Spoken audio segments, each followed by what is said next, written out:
Hi folks, this is Brian with another Windy City Cigars video. In today's adventure we're going to be discussing the best kept secret for storing your tobacco for long term. Mason jars. That's right, the traditional mason jar that everybody's familiar with. Now this is one of the best ways to keep your tobacco fresh, sometimes for years, depending upon the tobacco, and I'll get to that in just a moment. Now to start, one thing you got to remember is it's very, very important to clean your mason jars before you use them. Don't get them from the store and immediately start packing them full of tobacco. Run them through your dishwasher. A lot of dishwashers these days have a sterilize setting, so you can do that. Or clean them out, good soap and water, good hot water rinse, and then put them in boiling water for 10 minutes. That will pretty much sterilize the inside. Now once you've got them really, really clean, the other important thing is to make sure they are very, very dry on the inside. You do not want any excess moisture in the jar when you're putting your tobacco in. This could ruin the tobacco and or turn it into a science project over a series of years. Either way, it's not smokable. You don't want to do that. Now some people, with the mason jars, you have that separate lid on there. Some people prefer to heat the lids before they put them on, but it's my understanding that's not really necessary. Now once you've got your mason jars, and this isn't quite a mason jar, but it's a good stunt mason jar for our purposes. How much tobacco should you put in each jar? There are some guidelines.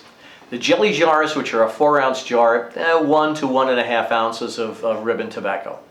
The half pint, the 8-ounce jars, which is close to what this is, 2 to 3 ounces of ribbon tobacco. The pint, 4 to 5 ounces, packed, relatively loosely. And the wide mouth mason jars, those are good if you're going to compress the tobacco, but I want to make a point here.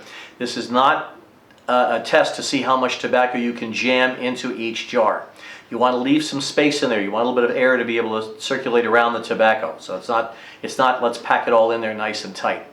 Now once you figure out which size jar you'd like to use, remember to seal the jars tightly, set them aside, and then come back a week or so later. Sometimes environmental factors will cause the jars to the top to loosen up a little bit.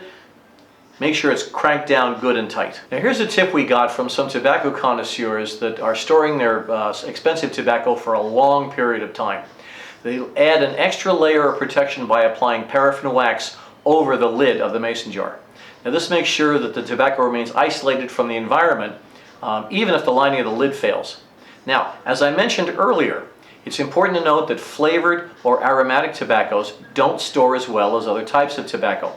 The flavoring or the aromatic essence, while they can still be sealed in jars, those essences do not last as long as just regular natural tobacco. Finally, once you've got your tobacco sealed in jars, it is very, very important to put them in a place that is relatively temperature constant. You don't want wide swings. You don't want it to get real hot during the summer or real cold during the winter. Avoid freezing temperatures. You also want to keep them out of direct sunlight. The direct sunlight can also degrade the tobacco and cause it to lose its flavor. Well, there you have it. One of the best kept secrets for storing your tobacco for a long period of time, and some of the things to watch out for. Now as usual, if you like this video, give it a thumbs up and remember to hit that subscribe button. Thanks very much.